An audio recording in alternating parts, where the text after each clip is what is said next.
संध्याकाळची वेळ होती. आई साहेब आपल्या वाड्याच्या संचयतून बाहेर बघत उभ्या होत्या. सोनेरी किरणाच्या प्रकाशात एक आगळावेगळा किल्ला दिसत होता. प्रचंड अवघड आणि अभेद्य किल्ला.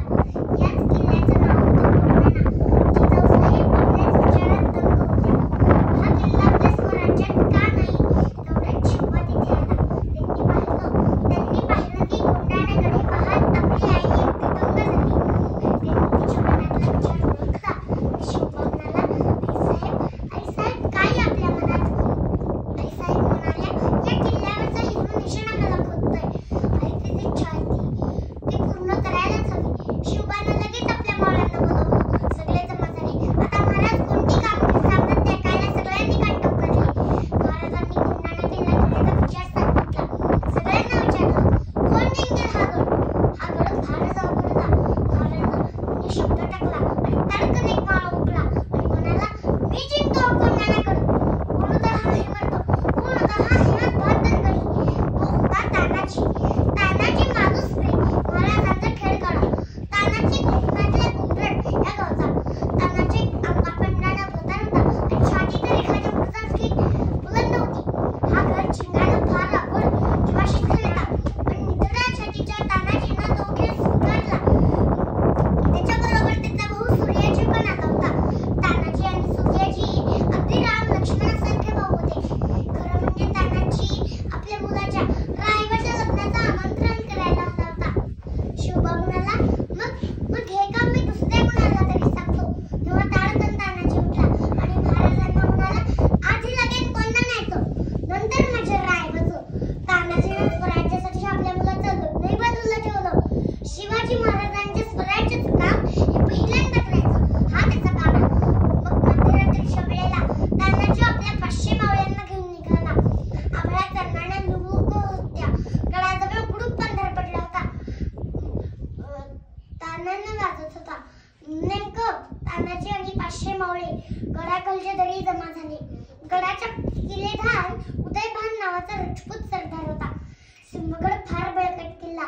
गडाच्या खालून घनदाट झाडी होती. प्रवेश करायला फक्त 2 दरवाजे होते, सिंहाच्या जवळ्यासारखे. गडावर कडक पहारा होतं. पण तानाजी जिकडे उभा होता तिथे खोल दरी होती. त्यामुळे तिकडून कोणी येऊ शकणार नाही, म्हणून तिथे पहारा नव्हतं. हीच बाजू तानाजीनं निवडली. आपल्याबरोबर तानाजींनी घोरपड आणली होती. तिचं नाव यशवंती. हा प्राणी सगळ्या भिंतीत घुपसून उभ्या भिंतीलाही चिकटून बसतो. तानाजीने तिला दोरी बांधली आणि दिली उभ्याकड्यावर फेकून आणि 2 वेळा घोरपड खाली पडली. तानाजीला आला राग. तो घोरपडीला म्हणाला, यशवंती, आता पुन्हा पडलीस तर तुकडे करून भाकरी बरोबर कच्चं खाईन. काय ग मग? घोरपड बसली की तळ्याला चिटकून. तानाजी आणि त्याचे मावळे भरावर गड चढून वर गेले. तेवढ्यात गडावरच्या पहारेकरांना माळ्यांची चाहूल लागली. कंसांनी आपापल्या तलवारी घेऊन माळ्यांच्या बजावले. घनघन लढाई सुरू झाली. एवढ्यात उदयभान तलवार घेऊन मैदानात उतरला. उदयभान आणि तानाजी एकमेकांशी लढू लागले. ते इतक्या जोरात लढत होते की 2 ढगच एकमेकांवर आपटत होते. एवढ्यात उदयभानचा एक भाग तानाजीच्या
एक नंबर